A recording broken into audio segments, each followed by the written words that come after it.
Bom dia, boa tarde, boa noite.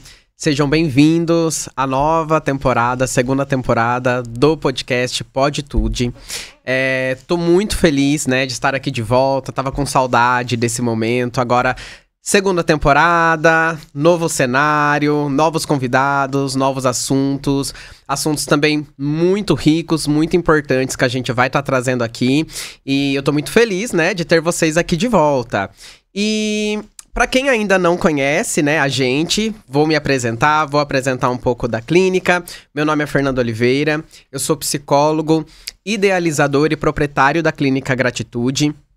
E a Clínica Gratitude, ela fica situada na cidade de Jaguariúna, na Avenida Lauro de Carvalho, número 1001. Tá bom? É conhecido também como a Clínica Roxinha, né? Seja muito bem-vindo ao nosso podcast. A Clínica Gratitude, ela trabalha em 3 esferas do que se configura a saúde mental. Então, nós temos a esfera de prevenção, que é o que se configura, né? O podcast Poditude, onde a gente fala bastante sobre estratégias, dicas, informações. Temos também os nossos e-books, que eu vou falar mais pra frente um pouquinho sobre eles. Temos também a esfera de manutenção, tá? Que se configura os atendimentos clínicos. Então, na clínica, nós temos atendimento de psicologia, fonoaudiologia, nutrição, por fim, nós temos a esfera também de desenvolvimento, né? Então, na Clínica Gratitude também nós fazemos grupos, nós damos palestras, fazemos visitas em empresas. Então, nós tentamos justamente abranger aí todas as esferas do que se configura a saúde mental para que possamos oferecer sempre um trabalho de qualidade, ok? E hoje, né, aqui estreando, né, essa nova temporada, esse novo momento, né, aqui da Clínica Gratitude, do podcast, nós vamos falar sobre um tema muito importante, que fazia um tempo já, né, que eu estava querendo falar sobre isso, trazer essas especialidades aqui pra gente poder agregar ainda mais, né, no nosso conteúdo, que é o tema Novos Olhares para a Aprendizagem. Eu quis trazer esse tema porque a gente entende, né, que a aprendizagem, ela tem várias nuances, né? Então, existem formas de você aprender, né? Tempo de cada um para aprender. E saber sobre isso é importante até mesmo para que a gente possa respeitar o nosso processo. E pensando, né, nesse tema, hoje eu recebo 2 convidadas aqui no podcast. Como eu disse, né? Segunda temporada, novos episódios, novos convidados, né? A Fer já é de casa, né? Já pode pedir música, né? Sim. Então eu tenho aqui comigo hoje a Fernanda, né? Psicopedagoga e psicóloga da Clínica Gratitude. E tem também aqui hoje com a gente a Raíssa, estreando, né, Raíssa? Sim. Que a Raíssa é a fonoaudióloga da clínica, tá bom? E aí eu vou pedir pra vocês se apresentarem, pra gente conhecer, né? Pro pessoal conhecer vocês, pode ser? Então, por favor, Raíssa, seja bem-vinda, né? E se apresente pra gente. Muito obrigada, Fernando. Oi, gente, tudo bem? Boa tarde, bom dia, boa noite. Meu nome é Raíssa, sou fonoaudióloga clínica aqui da Gratitude, né? Atuo com o público infantil, com os adolescentes também, às vezes adulto. E tô muito feliz de estar aqui, de poder falar sobre esse tema que eu gosto tanto também. E muito, muito feliz de poder fazer parte dessa nova etapa da clínica. Ah, que legal, Raíssa. Eu fico muito feliz também de você ter aceitado, de estar aqui. Novamente, seja muito bem-vinda, tá bom? Obrigada. Você, Fer? Olá, eu sou Fernanda, para quem não me conhece. Eu sou psicóloga e psicopedagoga, atuante na área há 17 anos, né, na área de psicologia clínica. Atuo como psicopedagoga desde 2011 e sou do ABC Paulista, estou aqui na região de Campinas desde 2022 e desde essa época, 3 anos, atendendo na Clínica Gratitude. É um prazer imenso também estar aqui. Agradeço a oportunidade de estar aqui novamente, Fernando. Né? Agradeço a você e a Clínica Gratitude. E é isso. Também queria fazer um agradecimento aos nossos seguidores, às pessoas que têm acompanhado o nosso trabalho.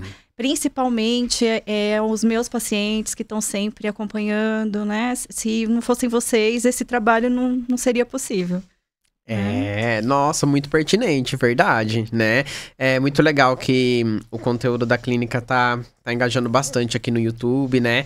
E a gente tem que agradecer a vocês mesmo, né? Então, se você gostou do vídeo, né, deixa um like, né? Se inscreve aqui no canal para você justamente não perder nenhuma informação, não perder nenhuma novidade, porque, inclusive, né, aqui no mês de outubro muita coisa acontecendo, né? E tem muita coisa ainda pra acontecer, né? Então, segue a gente aí, né? Se inscreve no canal, compartilha com o pessoal, porque eu tenho certeza que o conteúdo que nós teremos aqui hoje vai ser muito rico, tá bom?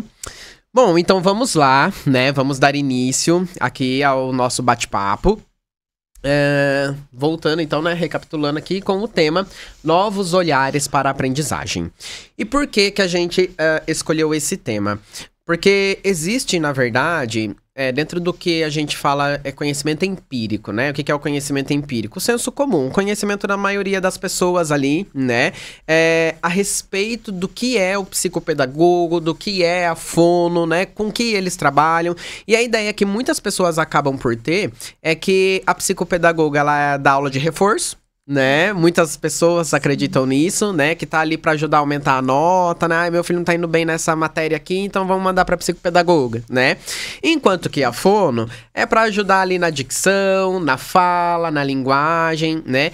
E o objetivo aqui hoje é justamente a gente abranger esse conhecimento, né? Para que as pessoas possam entender que, na verdade, muitas das vezes elas podem estar precisando de alguma ajuda que vocês podem ajudar, mas por não saber exatamente a forma de atuação, como é o trabalho de vocês, muitas das vezes acaba passando, né, essa situação e não conseguem ali encontrar a ajuda especializada e adequada, né?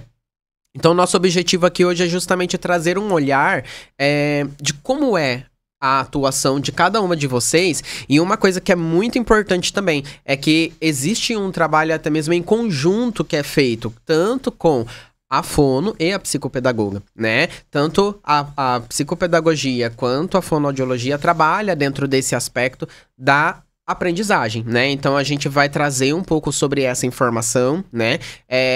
Trazer um pouco mais de conhecimento a respeito dessas especialidades para que a gente possa, então, né, usufruir, né, até porque a Clínica Gratitude está aí com duas profissionais incríveis, né, que agora, né, tendo até mesmo o conhecimento a respeito de como é o trabalho de cada uma, você pode estar procurando aí para trabalhar essas questões, combinado?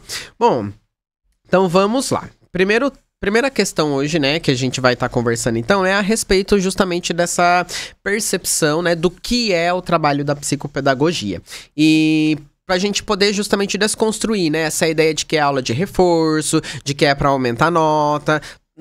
Não é bem assim, né, Fê? Mas aí eu vou pedir pra você justamente trazer pra gente. O que é o trabalho da psicopedagogia? Primeiramente, eu gostaria de começar a falar um pouquinho das áreas de atuação da psicopedagogia. Legal. Né? Porque a gente foca mais na área clínica, né? Eu sou psicopedagoga clínica, mas existem outras formas, né, de atendimento. O primeiro deles é a área escolar. Dentro da escola, né, quando existe um psicopedagogo, ele vai ajudar a equipe na prevenção. Né? Porque a equipe pedagógica, junto com a psicopedagoga, eles vão olhar para as crianças de uma maneira que observei que tem ali uma dificuldade de aprendizagem, tem alguma coisa que não está legal, né? E aí o que vai acontecer? Vai ser feita uma reunião com os pais dessa criança para poder encaminhar para um profissional fora da escola. Né, onde ele vai ter ali uma chance de poder melhorar o desempenho dele dentro da escola e fora também, né? Legal. Aí a gente tem também uma coisa que não é muito propagada, não é muito falado a respeito, mas o psicopedagogo ele também pode participar de projetos dentro de empresas. Que legal. Por exemplo, né, isso na área de recursos humanos. A gente tem ali uma demanda de treinamento e desenvolvimento de pessoas. Então, o psicopedagogo entraria nessa área. Faz muito sentido. De montar um esquema de treinamento, né? Ele vai gerar esse material junto com o psicólogo, que é o psicólogo analista, geralmente, que trabalha ali junto, em equipe, né? Sim. E também tem a parte de autogerenciamento, de aumento de desempenho, né, de autonomia. Por exemplo, se um colaborador ele tem ali uma questão de dificuldade, ou então ele tem um laudo médico que né, prescreve que ele tem ali o TDAH, por exemplo. Aí o psicopedagogo ele vai entrar colaborando nessa parte, né, de entender a condição e tentar, de repente, ali algumas atividades estratégicas, alguma atividade compensatória, né, algum recurso que ele precise de adaptação de algum material para poder desenvolver essa inclusão, né? E isso é muito de acordo com o que a gente tem hoje em dia legalmente a respeito de inclusão de pessoas no mercado de trabalho, né? Então, o psicopedagogo ele também trabalha muito ligado a esses projetos de PCD, de inclusão de PCD no mercado, né? Nossa, que interessante. É muito amplo. Muito. Então, e é uma coisa que não é muito propagada, as pessoas nem sabem, às vezes, que existe, né, essa atuação. Mas como eu, né, tenho essa atuação mais na parte clínica, lidando bem mais com crianças, tem adolescentes e adultos também que são atendidos, né, mas a gente tem aí uma demanda maior de crianças que são atendidas. O que o psicopedagogo vai proporcionar ali? Um entendimento maior sobre como a pessoa aprende. Né? Não é só que nem você falou, né, Fer? Aquela coisa do reforço escolar. Não, vai muito mais além, é muito mais complexo. Porque a gente vai entender com a pessoa, né, baseada em observação que a gente faz. A primeira etapa é de observação, né? Entrevista, testes, uma série de atividades que a gente passa para a criança, para o adolescente, para o adulto por escrito, né? E aí, depois desse levantamento de dados, a gente monta uma intervenção. Certo. Essa intervenção ela vai ter a ver com a demanda da pessoa, né, para que ela possa melhorar o desempenho, para que ela possa aprender melhor. A gente pode falar também de sistemas representacionais. Dentro da psicologia, a gente trabalha muito com isso, na psicopedagogia, né? A gente trabalha muito com esses sistemas. Por exemplo, é a forma que eu tenho, o sistema representacional, ele é a maneira que eu utilizo os meus sentidos para poder entrar em contato com o mundo, né? E as crianças, elas às vezes têm, nas pessoas no geral, elas têm alguma facilidade, por exemplo, uma pessoa que é visual, ela vai ter muito mais facilidade se você der para ela uma coisa visualmente para ela poder assimilar melhor aquela informação. A pessoa que é auditiva, ela vai, se você explicar para ela, né, com palavras e tudo, verbalmente, ela vai assimilar melhor. Né? Tem gente que é sinestésico, que precisa colocar em prática ali para poder aprender. Concreto isso mesmo, né? Então, a gente vai se basear dentro dessa investigação toda que é feita, a gente verifica qual sistema representacional é mais utilizado por aquela criança e começa a trabalhar, trazer essas atividades compensatórias para que ela, né, consiga potencializar, né, esse método de aprendizado dela. Exatamente. É muito legal isso, Fer. Sabe por quê? Você falando agora, eu me lembro de como era na faculdade pra mim. Como assim? A gente saber de fato qual que é a nossa forma de aprendizagem, né? Sim. Porque, por exemplo, eu me lembro que uma amiga minha, ela era muito de anotar. Ela tinha que ficar anotando tudo. E, gente, eu não conseguia. Porque se eu fosse anotar, eu não entendia. Eu tinha que ouvir. Então, a melhor forma pra mim de aprendizagem é ouvindo. Não é, por exemplo, escrevendo. Igual, por exemplo, ter que, né, ficar copiando ou fazendo resumo. Eu de alguma forma, quando eu ouço, pra mim, é com muito mais clareza. Assim, é muito mais fácil. É bem isso, né? Acho que é de cada um mesmo, né? Porque pra mim a audição é justamente o que me ajuda melhor a assimilar a informação e aprender. Tem pessoas que gostam de escrever, tem pessoas que preferem ler, né? Igual você falou. Eu ouvindo. Se eu sento pra ouvir, muitas das vezes eu nem fico com caderno, com folha, nada. Eu só ouvindo, porque a partir do momento que eu começo a ouvir e tal, e eu dou aquela atenção, o aprendizado ele acontece. Nossa, que incrível. E a gente saber reconhecer, né? Saber qual que é a nossa forma de aprendizado ajuda demais durante o nosso processo, né? Muito. De vida. Não falo nem só de formação, mas de vida, porque aí você consegue justamente usar disso a seu favor, né? Com certeza. Eu sou dessas pessoas, né, que eu sempre precisei escrever muito, assim, eu tenho um irmão, né? E é muito legal, assim, porque depois também que eu comecei a estudar mais sobre aprendizagem também e reconhecer, né, os tipos de aprendizagem, eu sempre fui uma pessoa que eu tinha um caderno lotado, assim, eu precisava usar 1001 canetas diferentes, assim, ficava horas fazendo resumo e, assim, às vezes eu olhava o meu irmão, por exemplo, e, cara, ele não pegava num livro, sabe, pra ler, assim, eu ficava, meu Deus, como que pode a pessoa não precisar de um livro e conseguir super bem numa prova ou fazer alguma coisa, assim.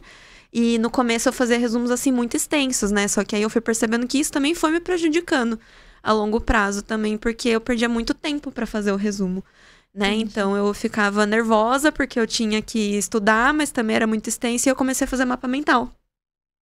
E o mapa mental, terapeuticamente falando também, ele ajuda muito, né, Fer? Muito. Ele é um método terapêutico que a gente pode usar também em questão de aprendizagem, porque você ensina a criança ou adolescente ou a pessoa que está ali naquele processo a filtrar as informações, né? A ela filtrar no cérebro dela qualquer informação que ela precisa ser relevante, né? Então, essa coisa dos mapas mentais, hoje em dia, eles são muito importantes. Eles ajudam muito em questão de aprendizagem, em questão de conteúdo. Depois que eu comecei a fazer mapa mental, melhorou muito, assim, minha aprendizagem. Mas eu sou dessas pessoas mesmo que precisa ficar escrevendo assim, senão eu não aprendo. Sempre foi assim. E aí, acho que, pegando esse ponto, eu me pergunto até aqui, né? Creio eu que muitas pessoas, né, Fer, também quando chegam dentro de um processo ali de psicopedagogia, né, para passar com você e tal, o quanto que não vem carregado de sofrimento muitas das vezes também Muito. por conta dessas questões, Sim. né? Porque mexe com a estrutura de autoestima, a pessoa começa a perceber, a entender, né, que ela não é capaz de realizar certas tarefas, né? E, por exemplo, lidando com uma criança que tem TDAH, ela não consegue focar muitas vezes, ela não consegue se concentrar. E até pensando, né, acho que é até interessante, não sei se a gente vai falar realmente sobre isso, mas é até legal a gente pensar no que é o TDAH, né? Ah, sim. O TDAH, ele é uma disfunção neurobiológica, né? Ele tem a ver com uma parte do nosso cérebro que fica aqui, que é agora eu esqueci o nome, deu branco. O córtex pré-frontal, isso. E aí, o que acontece ali? Existe uma disfunção, né? A diminuição da serotonina e da dopamina, que faz com que a pessoa tenha essas dificuldades, né? Porque ali, esse centro é o nosso centro de função executiva. Então, dentro desse centro, a gente tem as áreas ali para planejamento, foco, concentração, né? Ali a criança, e se ela tiver uma disfunção nessa parte, ela vai exibir esse tipo de dificuldade, né? E assim, é uma questão neurobiológica, não é porque e aí ela é taxada muitas vezes de preguiçosa, né?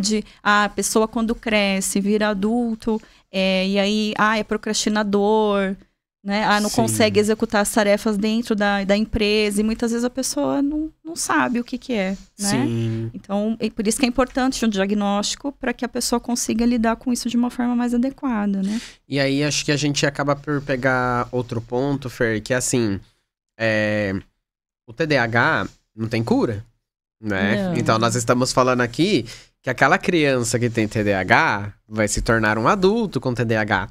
E é até interessante que na temporada anterior teve algum dos episódios, eu acho que foi o 5º episódio, que foi Eu, Você e o Joe, né? A gente falou sobre essa questão do diagnóstico tardio, né? Que muitas das vezes acontece, a pessoa já tem ali mais de 40 anos, né? 35 anos e tal. E é interessante da gente pensar, porque aí a gente já quebra um outro mito aqui, das pessoas acharem que a psicopedagogia é só para criança. Sim. E não, né? Porque às vezes você, diante de uma questão ali, de um diagnóstico tardio e tal, o psicopedagogo, ele consegue justamente ajudar você a lidar com essas questões, né? Mesmo na vida adulta, né? Sim, porque aí a gente vai montar um planejamento para essa pessoa, na questão de rotina, né? Do quanto ela precisa, às vezes, adequar uma coisa ou outra. Eu lido muito com a questão, assim, de visualmente pelo menos para mim, né, na minha experiência, eu percebo que para a pessoa que tem TDAH adulto, para ela faz muito sentido essa questão visual, porque ela consegue se organizar melhor ali, né, dentro do ambiente de trabalho. Então, olha, quando você chegar no trabalho, tenta arrumar a sua mesa, né, para ter esse preparo. Eu até peço para eles, assim, fazerem um esquema de organização para a semana. Né? Assim, de domingo à tarde lá, ou então à noite, quando tá tocando a musiquinha do Fantástico, né? Às vezes a gente brinca. Senta um pouco e organiza a sua semana, coloca no papel para você conseguir visualizar isso melhor. Porque como eles têm também uma dificuldade maior, né, dessa organização, fica tudo aqui, ó, bagunçado, né? Então, quando você põe no papel, você nem precisa mais ficar lembrando daquilo, porque tá registrado, é um documento que tá ali. né? Então, Exatamente. você consegue administrar isso melhor durante a semana. Tem alguns que eles falam para mim, não, mas a semana inteira é muita coisa. Tá, então vamos dia após dia. Você vai fazer do domingo da segunda-feira. Segunda-feira à tarde você faz das terças e assim por diante. Sim. A gente sempre adequa de acordo com a necessidade ali da pessoa, né? Perfeito. É um processo de adaptação, né? E acho que isso é importante também da pessoa entender e respeitar essa questão do processo, né? Porque isso é uma questão também do TDAH, né? Pela frustração, muitas vezes, de não concluir, mas vem aquele desejo de fazer tudo de uma vez. Sim. E aí é importante a gente dizer também o quanto esse centro, né? Que eu falei, que é o centro de função executiva do cérebro, ele tá ligado também com uma questão de impulsividade. Então, a pessoa, ela não consegue se controlar ali, muitas vezes. Geralmente, aquela pessoa mais sem filtro, que fala muito, né, muitas vezes sem pensar. Sim. Ou então, a pessoa quando ela agora já foi, já fiz. Né? Tipo, uma compra, alguma coisa que a pessoa vai no impulso. Quando vê, eu já fiz. Né? Geralmente, esse tipo de comportamento é muito comum em pessoas que têm TDAH também, né? Sim, sim. E aí é que tá, né? Existe um profissional que é capacitado justamente para ajudar nessas questões, né? Até porque o psicopedagogo, ele vai trabalhar aspectos ali de investigação, porque assim, uma questão que é importante também da gente ter em mente, né, Fer? É que o trabalho do psicopedagogo, ele também é um trabalho personalizado, né? Então, não é aquela questão da gente... então ele vai tratar o sintoma assim... Não, vamos investigar, vamos entender qual que é a sua necessidade, né? Qual é, de fato, ali as suas dificuldades para, então, pensar em estratégias que estão alinhadas dentro da realidade daquela pessoa, né? Sim. Porque o objetivo justamente é tornar aquela questão ali funcional, né? Então, assim, o que é o funcional? É algo que funciona, que dá certo, sim, né? Que tá ajudando a pessoa, de fato, ali a desenvolver, né? O melhor potencial, né? A melhor versão, né? Dela mesma, Um exemplo disso, Fer, é a questão da criança que, né?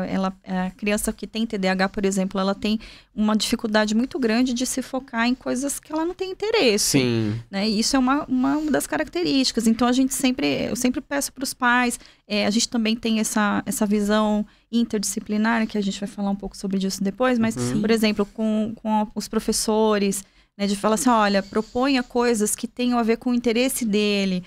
Assim, tem criança, por exemplo, que adora anime. Então, pega alguma coisa que tenha a ver relacionado com o anime. Agora, a criançada, praticamente todos eles que gostam, né, vêm falar pra mim a respeito daquele One Piece. E aí eu tive que assistir pra eu poder, porque, né, senão a gente fica meio de fora. Então, a gente tem que assistir essas coisas pra poder, né, interagir com eles. E levar esse tipo de material é muito rico, porque você consegue conectar uma coisa com a outra. Exatamente. Fazer essas conexões também é um processo psicopedagógico, porque você acaba... É como se fosse uma rede, né? Que você acaba... a criança ela vai aprender através do brincar. Isso também é uma coisa, né, que a gente pode também falar a respeito do quanto é importante trazer coisas lúdicas para a criança. Jogos que trabalhem vários aspectos. A gente, né, sempre divide jogos. Uma vai na sala da outra. Tipo, tem alguma coisa aí para mim, né? Sim. Então, a gente tem esse hábito de entender. E isso tudo é pensado, né? Sim. Porque eu até lembro muito do Joe falando no episódio. Do quanto, né, às vezes a pessoa pensa que vem aqui só para brincar. Não, no brincar ele tem ali uma elaboração, né? Exato. E a psicopedagogia também tem esse lado, né, lúdico, de trazer isso para dentro da sessão. Né? Perfeito. A gente vê aí realmente, né, pessoal, como que é uma coisa muito mais ampla do que a gente imagina, né? Não é a aula de reforço, não é para melhorar nota, é para melhorar a qualidade de vida, né, Fer? É muito mais amplo do que isso, né? O reforço entra. Ele entra.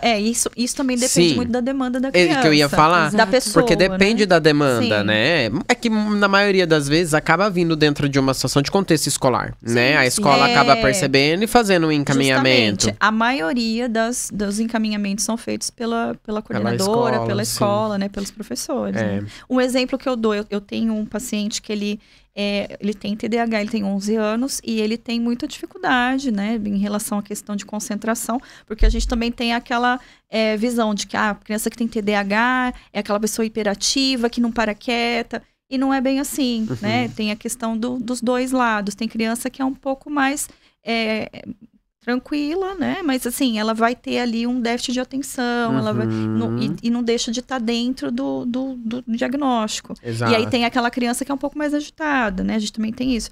E ele tem uma dificuldade muito grande de focar, né? E assim, o caso dele é mais complicado porque a gente pode falar um pouquinho de comorbidades. Ele tem TDAH e dislexia, sim. Então, né, exige ali um pouco mais de atenção nesse sentido. E quando eu faço as sessões com ele, em época de prova, ele traz o conteúdo e a gente, né, conversa sobre. Primeiro a gente monta um trabalho. Eu gosto muito de mostrar a rotina para ele. Até porque assim, não é para mim que eu faço aquilo, é para ele colocar. E eu sempre falo isso para ele, falo, isso daqui a gente fez, mas é para você colocar isso em prática na sua vida. Isso vai para a vida, não é só para agora, para o horário da prova, né? Sim. É para tudo. Exatamente. E aquilo ali, e ele realmente entende, tal, tanto é que às vezes ele me conta histórias, assim, por exemplo, de viagem que ele fez com a família, né, de outras coisas que ele viveu, que ele fez o planejamento e deu certo, né? Legal. Então, e é legal isso. E aí, com ele, eu tento trabalhar muito essa questão de estudar através de vídeos no YouTube. Que é uma coisa que para ele funciona muito, porque ele é dislexo, ele tem uma dificuldade, né? E eu faço isso, a professora também já entendeu, então a gente trabalha muito em conjunto. Que legal. Né? E aí eu tomo um certo cuidado, até gosto muito, né? Faço sempre isso, lógico, mas eu primeiro assisto para ver qual que é o conteúdo que eu vou passar para ele, porque a gente sabe que tem muita coisa na internet, né? Então a gente tem que fazer uma seleção. E aí eu faço essa seleção e levo para ele o material, a gente estuda junto. E é engraçado que toda vez que eu passo o vídeo pra ele e tal, eu já tiro, né, nota com ele na mesma hora, ele acerta tudo. Eu falo, você tá vendo? E ele fica todo feliz, né? Porque você percebe ali que a criança realmente tem uma questão de autoestima baixa, muitas vezes, por acreditar que os outros colegas sabem mais do que ela, né? Exatamente, sim. É muito mais amplo do que a gente imagina, né? E é muito legal a gente conseguir ver essas áreas mesmo de atuação que a psicopedagogia tem, né? Porque até mesmo eu que trabalho diretamente com você ali, não sabia, né? O quanto que a psicopedagogia pode contribuir, né? De forma tão ampla dessa maneira, né? Sim. E aí, né? Pensando aqui em outros mitos, né, Raíssa, que a gente vai desconstruir aqui hoje, é justamente a respeito de que a fono só trabalha com fala, né? Eu queria que você falasse um pouquinho, Raíssa, de quais são as áreas, né, que a fonoaudiologia abrange, né, e principalmente no que diz respeito à questão de aprendizagem, pode ser? Claro. Vamos lá. Então, normalmente, né, como você disse, antigamente tinha outros mitos, né? Antigamente era muito mais comum as pessoas pensarem na fono e logo pensarem numa pessoa surda ou numa pessoa com gagueira, né? Hoje em dia acaba sendo muito mais essa questão da fala mesmo, né? Só que assim, a fala é uma coisa muito mais complexa, né? Não é só simplesmente, por exemplo, a gente tá aqui e a gente falar. Não, existe todo um planejamento. Existe uma questão auditiva, né? O desenvolvimento auditivo também precisa ser muito considerado quando a gente fala em questão de fala, né? Então, além da linguagem, tem a questão da leitura escrita, tem a questão da voz, tem a questão até da respiração, em muitos casos também. Tem questões de processamento auditivo central, questões de linguagem mesmo, oral e escrita, né? Porque um ponto muito importante quando principalmente a gente fala da questão da aprendizagem é que antes da gente aprender a ler e escrever, a gente aprende a falar, né? Então, se a gente aprende a falar errado, por exemplo, vou usar aqui um exemplo do Cebolinha, mas é pra vocês entenderem, tá, gente? Porque, nossa, hoje em dia, assim, porque o fulano fala que nem o Cebolinha, né? O que significa falar que nem o Cebolinha? Ele troca o som do R pelo som do L, Sim. né? Então, ao invés dele falar uma barata, ele vai falar balata, né? Mas o que isso tem a ver com a escrita? Tudo. A escrita, ela é um processo de relação de grafemas e fonemas, né? Então, a letra A tem um som, a letra B tem um som, a letra C tem um som e assim por diante. Se a criança ela tem uma defasagem nessa compreensão de que a letra tem um som, né? De que esse som é feito dessa forma, nesse ponto articulatório, desse jeito, na hora que ela vai passar isso para escrita, ela vai fazer do jeito que ela fala. Então, se é uma criança que vai falar balata, ela vai escrever balata. Se é uma criança que ela lê o som do T com o som do D, ela vai ler com o som... Que ela fala, aliás, né? O som do T com o som do D, ela vai ler dessa forma também. E isso é além da dislexia, né? Porque as pessoas acham que, é porque ele é disléxico, então por isso que ele tá fazendo essas trocas. Às vezes, pode ser que sim, pode ser que não. Não dá pra gente dizer que isso é uma única e exclusiva causa de uma dislexia. Mas pode ser uma questão, por exemplo, do processamento auditivo central, né? O que é esse processamento auditivo central? Que também é uma coisa que está muito em alta hoje em dia, o pessoal tem falado bastante, né? Mas não sabe da relação que existe com a aprendizagem. Basicamente, é quando uma criança, até um adulto também, ele escuta, não tem nenhuma dificuldade auditiva, mas ele não consegue compreender aquilo que ele escutou. Então, vamos supor, por exemplo, que a gente estivesse aqui numa sala super barulhenta. Se você, Fernando, tivesse um transtorno de processamento auditivo central, você teria muita dificuldade de filtrar as informações necessárias. E uma escola, ela é silenciosa? Jamais. Ela é super barulhenta. Tem o barulho do sinal, tem as pessoas no corredor conversando, tem as pessoas da sala de aula conversando. Então, para uma criança que tem uma questão do processamento auditivo alterado, ela não vai conseguir aprender de uma forma efetiva porque ela não vai estar ouvindo a informação. Ela vai estar ouvindo, mas ela não vai estar compreendendo. Né? Então é muito além, sabe? Assim, a fala, ela é só aqui, a pontinha do iceberg. Abaixo disso tem muita coisa. Tem questão de desenvolvimento cognitivo, a questão da brincadeira, como a Fer falou também, que é muito importante. Antes da criança falar, ela se comunica por gestos, através de uma brincadeira simbólica, né? Então, o que é uma brincadeira simbólica? É eu pegar aqui uma caneca e fingir que isso daqui é um chuveiro. Né? Se a criança não consegue fazer essa relação de mostrar no ambiente dela o que tem, o que não tem através de uma brincadeira, ela não consegue ter os meios para se comunicar. Então, por mais que uma criança de 1 ano, por exemplo, fale pouco, é importante que converse com essa criança, né? Porque todos nós temos como se fosse um dicionário mental, né? Que chama léxico, né? Esse léxico, ele vai ser ativado em determinados momentos da nossa vida. Então, se a gente não tem repertório, a gente também não consegue se comunicar, né? Sim. Então, são muitas questões, assim, que a aprendizagem, ela tem muita relação com a comunicação também. Sim. Porque se uma criança não tem repertório de determinadas coisas, ou um adolescente não tem repertório, ele também não vai conseguir compreender aquela informação, né? Ele não vai conseguir ter base para, por exemplo, manter uma conversa sobre aquela informação, né? E aí, essa questão da leitura também entra muito nisso. Se ele não tem repertório, ele não consegue decodificar, ele não consegue juntar as sílabas, né? Porque, assim, quando a gente fala, muitas vezes a gente acha, por exemplo, que dentro da leitura escrita na parte da fono, seria ideal uma psicopedagoga, né? Sim. Então, existe muito isso também, né? Ah, beleza, tinha que passar pela psicopedagoga, mas estou passando pela fono. Às vezes precisa das duas, às vezes precisa só de uma. Tem que ver realmente qual que é a queixa. Porque se for, por exemplo, uma questão de consciência fonológica, né, que é essa questão dos sons, das letras, da questão de juntar as sílabas, dessas habilidades metafonológicas de rima, literação e etc., isso é com a fono. Agora, a questão da aprendizagem, de fato, acaba sendo mais com a psicopedagogia mesmo. Entendi. Né? Então, a fono, de fato, assim, é muito maior. E essa questão da respiração também impacta, né? Porque se é uma criança que ela respira pela boca, né? Ela é uma respiradora oral. Ela não vai ter uma qualidade de sono boa, ela vai acordar no outro dia cansada, ela não vai conseguir prestar atenção e às vezes a escola vai ver isso como uma criança desatenta. E não é uma criança desatenta, é uma criança que não está tendo uma qualidade boa de sono, não está conseguindo dormir direito, né, repor as energias para no outro dia conseguir prestar atenção. Nossa, é muito amplo, né? Então, de fato, assim, até a respiração é uma coisa que Pois todo é. mundo precisa ficar atento, realmente. Né? Pois Então. E pensar que você trabalha essa questão, né, Raíssa? Sim. Porque aí entra outra questão, gente. Vou passar na fono porque tô com um problema ou dificuldade na respiração. É muito, tipo assim, as pessoas, pelo menos eu vou falar até por mim, eu não pensaria nisso, né? O que mostra realmente o quanto é abrangente, né? Sim. E você trouxe um ponto até, Raíssa, que aí eu trago até como uma dúvida, e eu acho que é uma questão importante até pra gente ampliar esse olhar. Porque você falou assim que a criança, os pais é importante falar com a criança, né? Conversar, independente da idade e tal. E aí, eu não sei, isso é uma dúvida totalmente genuína mesmo. Não, fica A questão tranquilo. de como a gente fala com a criança. Porque eu, por exemplo, eu tenho a minha sobrinha. Eu não falo com ela como criancinha. Eu falo com ela normal, sabe? Sim. Sabe aquela coisa de chegar e falar assim, oi, bebezinho, não sei o quê, né, e tal. E aí falar, muitas das vezes, pela sílaba, né, ao cocó, au, au, au, né? Eu sempre falei com ela assim, ó, cachorro. Né? Ó, a galinha, né?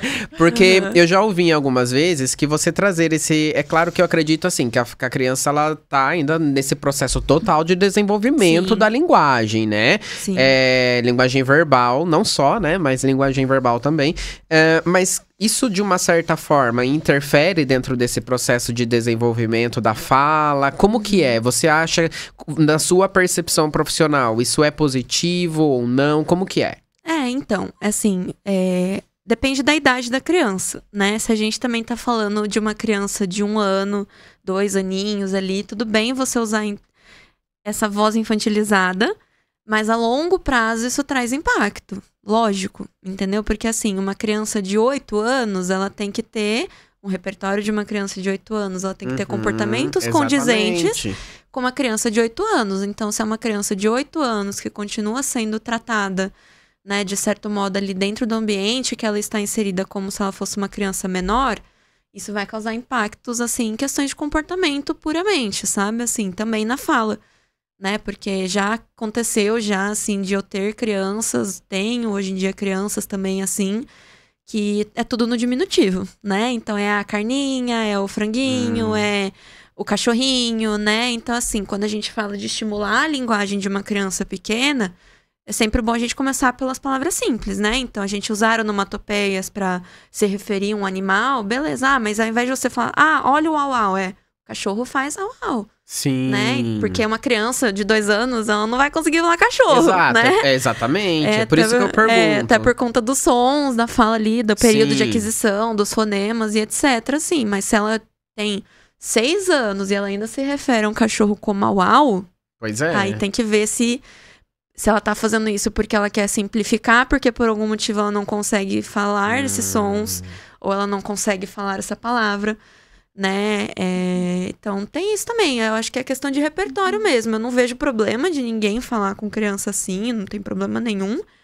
Mas também tem que saber maneirar na idade também, né? E tratando a criança também, assim, com independência também, né? Porque a criança vai crescer, ela vai pro mundo, né? E o mundo não vai ser gentil com ela, infelizmente, né? Então, assim, já aconteceu muito, assim, de criança sofrer bullying porque fala que nem o Cebolinha, né? E aí, é chamada de Cebolinha, e aí a criança começa a ficar retraída, e ela para de falar, né? Ou ela tem vergonha de falar, e aí, às vezes, acaba acontecendo quando eu vou fazer uma avaliação, por exemplo, eu não consigo saber onde é que tá a dificuldade dela, porque ela tá tão acostumada no ambiente a sofrer esse bullying, né, por assim dizer, por isso, que ela não quer me falar o que ela tem dificuldade, ou ela sente que eu vou julgar, ou que eu vou dar uma nota pra ela, né? Então, todas as vezes que a gente fala de uma questão de terapia de leitura escrita, principalmente, né, porque normalmente acaba sendo pra mim as crianças mais velhas, né, as que já estão com a dificuldade há um longo tempo, né, o que aconteceu muito essa questão, principalmente depois da pandemia, de muita defasagem na alfabetização. Então, muita criança de 10 anos hoje em dia tá vindo com essas dificuldades de aprendizagem, não transtornos, porque tem uma diferença, tá? Sim. De dificuldade para transtorno de aprendizagem. Que você percebe que é puramente por conta da pandemia mesmo, né? Porque não tinha os recursos, não tinha... Os pais também não sabiam. Tem métodos de alfabetização diferentes por aí. Existe o fônico, existe o não fônico, existe o tradicional. Enfim, existem muitos métodos de alfabetização. E aí acaba que, como a criança não tem essa interação, né? Ela não consegue aprender mesmo. Ela não consegue entender qual que é a relação da letra com o som. E aí ela acaba vindo pra mim, assim, em primeiro momento, por conta disso. Né? Mas acaba sendo essa questão mais mesmo assim, de desenvolvimento mesmo. Se é uma criança pequena... Tudo bem a gente usar onomatopeias, até porque a gente tem que ensinar palavras funcionais, Exato, né? Sim. Mas faz até sentido isso que, obviamente, né, que você trouxe. Porque aí eu vou trazer dentro da minha área de atuação, né? Que eu sou psicólogo. Quando a gente pensa nas fases de desenvolvimento. Porque você falou, quando chega pra mim, assim, com questão de leitura e escrita, acabam sendo as crianças mais velhas. Porque entrou na fase justamente de latência, né? Que é aquela fase de desenvolvimento cognitivo que se faz presente, né? Que é quando ela está apta para aprender a ler, escrever e tal. E aí começa a perceber justamente muitas dessas questões, né? Aí a escola vai lá, fala, né? Vamos lá, né? E aí entra essa questão que eu acho que é interessante aqui da gente pensar nesse trabalho inter mesmo, né? De vocês. Que assim, porque, por exemplo, a pessoa, ela chegou, a criança tá lá na escola e tal, o professor percebeu uma questão de aprendizagem, né? Quem procurar?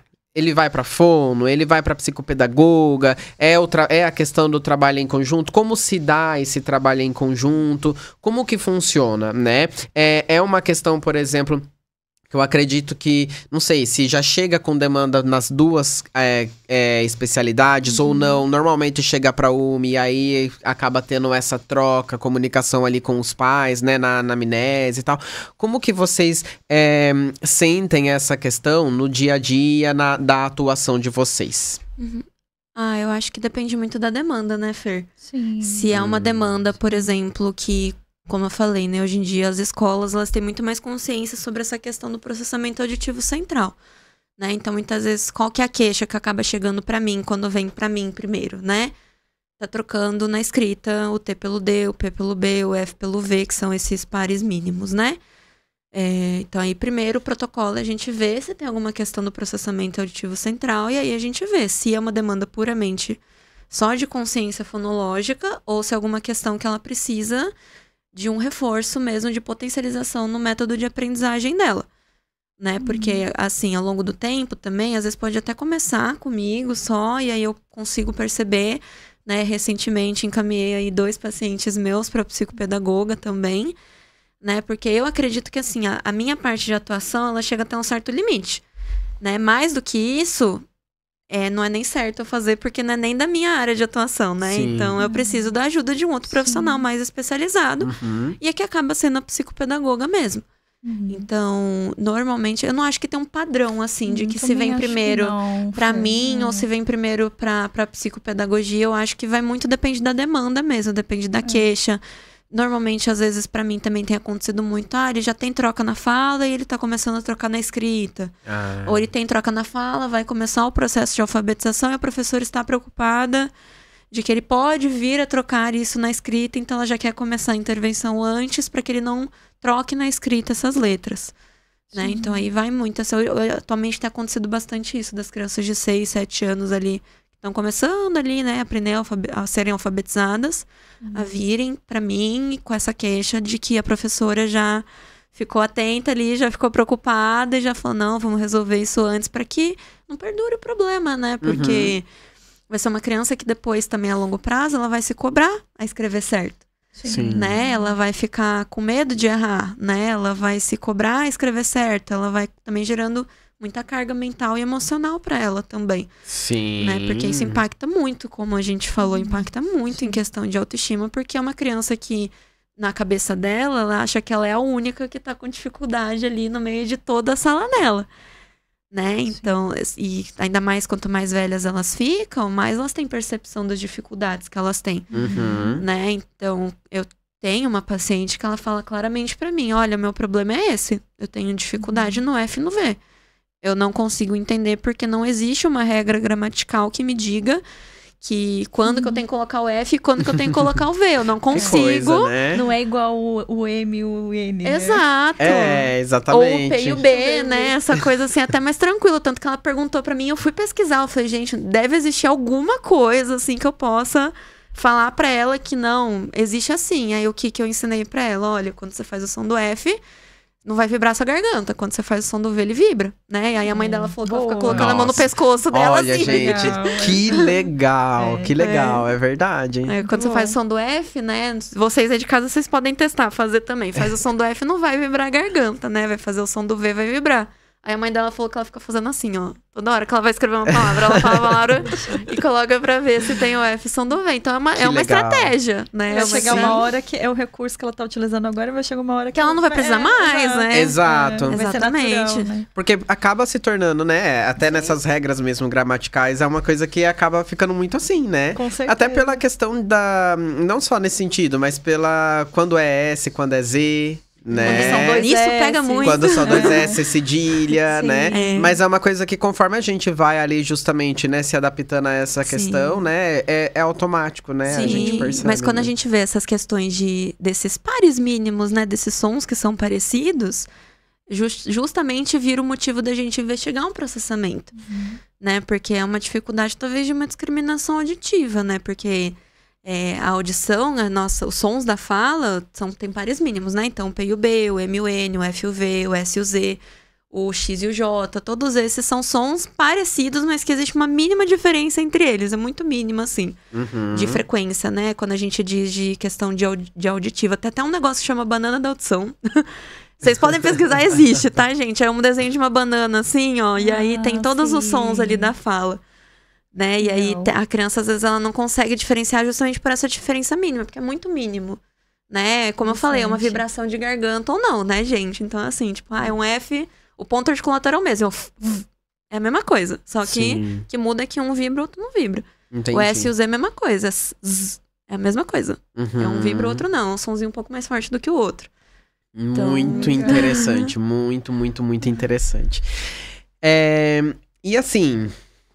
Eu acredito também, né, que... É claro que são casos e casos, né? Tem casos que chega que são para fundo, tem casos que são mais específicos da psicopedagogia, mas tem aquele trabalho que é conjunto. E eu falo assim, eu tenho alguns trabalhos que eu faço, por exemplo, junto com a nutricionista, né? Gente, é muito bacana o quanto que o paciente desenvolve, né? Quando o trabalho ali, ele é feito nesse sentido, né? E quando vocês olham, por exemplo, nesse sentido, né? O trabalho, ele realmente acaba sendo interdisciplinar. Ali, não é uma questão, por exemplo, que você trabalha um ponto, ela outro. No final das contas, eles realmente se encaixam e vocês percebem que se fez necessário, de fato, esse trabalho, né? Com certeza. Acho que quando tem o trabalho em conjunto, potencializa muito, assim. Eu percebo essa diferença enorme, sabe? Quando tem uma criança que... Às vezes, crianças com as mesmas dificuldades, né, Fer? Sim. Uma que tem a mesma dificuldade, mas uma faz acompanhamento com a psicopedagogia, a outra não. E assim, o desenvolvimento dessa é muito maior. Entendi. Porque existem outras questões ali também, né? Às vezes não é só uma questão de consciência fonológica, né? Às vezes não é só uma questão... Porque aí vem as estratégias, né, Fer? Justamente ali...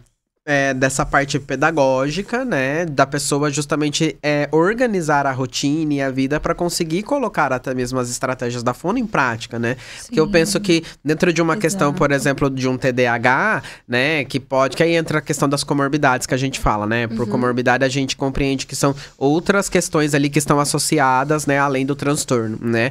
Às vezes a pessoa, ela passa com a fono, aprende ali a tarefinha, a regra, mas não consegue executar por uma questão, às vezes, de organização, né? Outras questões ali, justamente, que estão aí, por exemplo, atreladas à sua atuação, que vocês conseguem justamente fazer esse equilíbrio, né? Sim.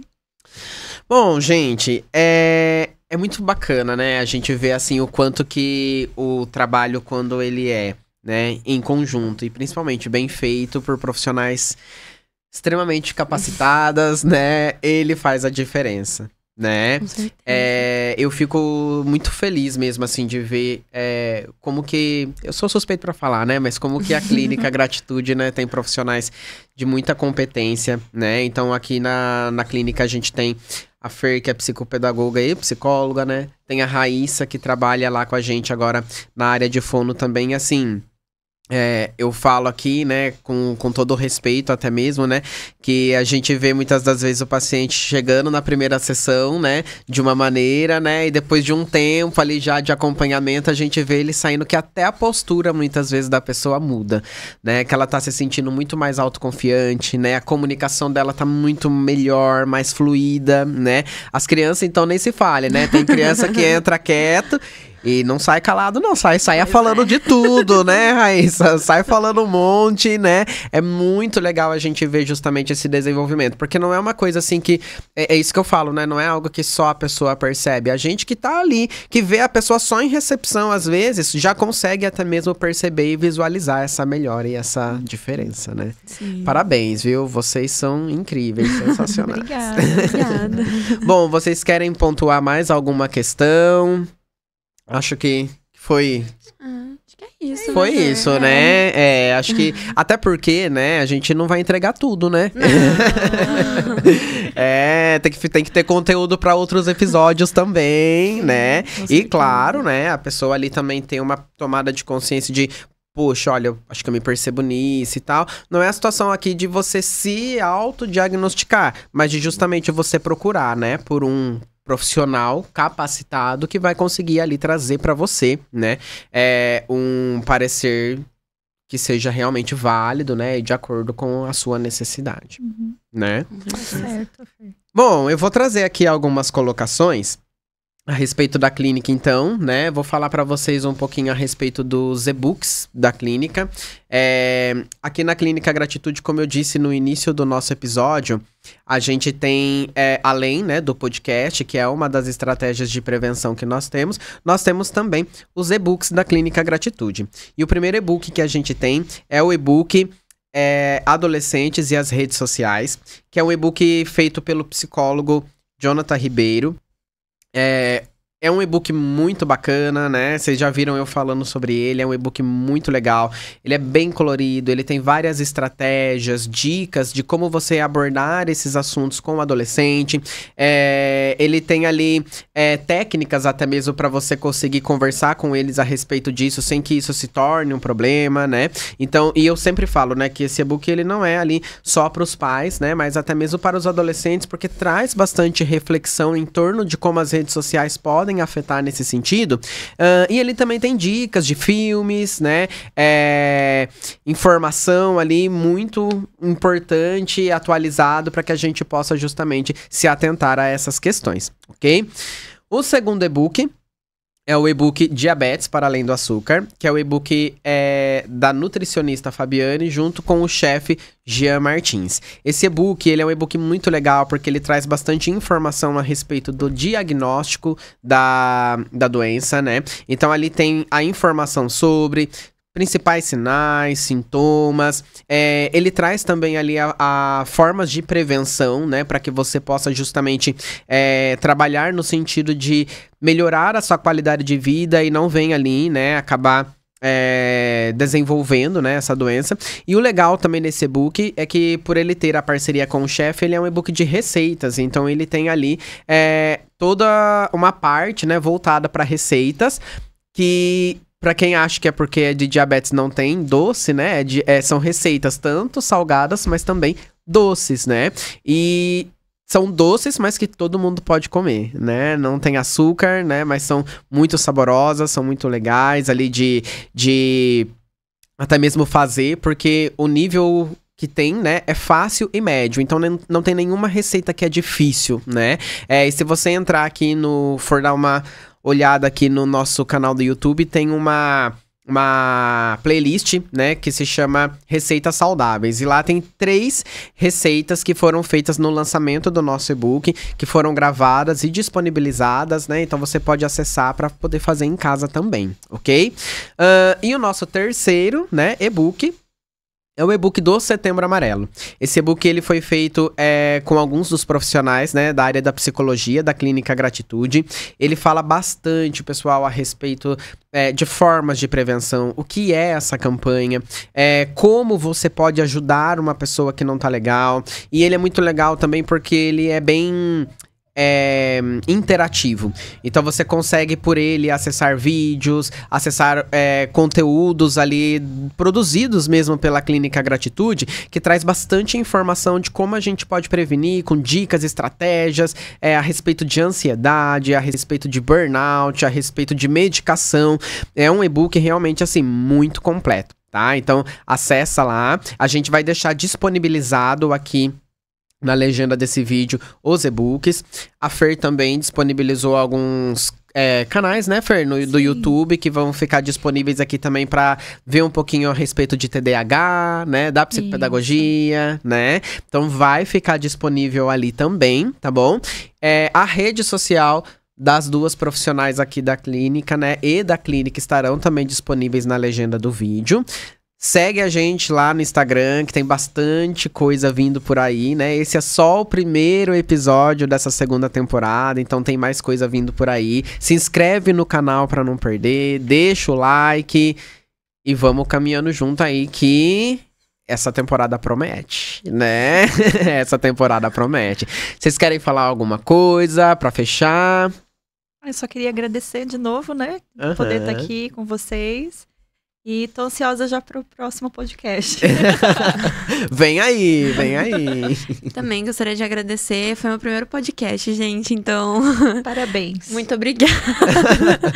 E né? Passa assim, né, Raíssa? Nossa, só assim, todo mundo sabe, né, o quanto eu tava nervosa. Mas eu gostaria de verdade de agradecer pela oportunidade também. Eu agradeço o Fernando todos os dias que eu posso pela oportunidade que ele me deu, né? Imagina. Porque eu sou recém-formada, né, gente? Não parece, mas eu sou... E eu gosto muito de estar aqui com vocês também. Me sinto muito mais feliz estando onde a gente tá. E eu fico muito ansiosa e muito feliz pelos próximos capítulos. Legal. Nossos aí. Nossa, eu que agradeço vocês, né? A Raíssa, ela falou, né? Realmente não parece que ela é recém-formada, porque ela tem muito conhecimento. É aquilo que eu falo pra vocês, né? A gente vê realmente ali o resultado acontecendo, né? Em recepção. Então, assim, pessoal, a Clínica Gratitude a gente preza muito de fato, né? Não só, né, pelo acolhimento, pelo respeito e o vínculo que são a nossa base, mas principalmente também ali, né, pela qualidade do trabalho que a gente oferece, né? Então, muito obrigado a vocês por terem, né, aceitado esse convite, né? Obrigado a você aí de casa que acompanhou a gente durante esse episódio, né? E eu espero que vocês nos acompanhem durante toda essa temporada, né? Bom, então é isso, pessoal. Um grande abraço e até o nosso próximo episódio.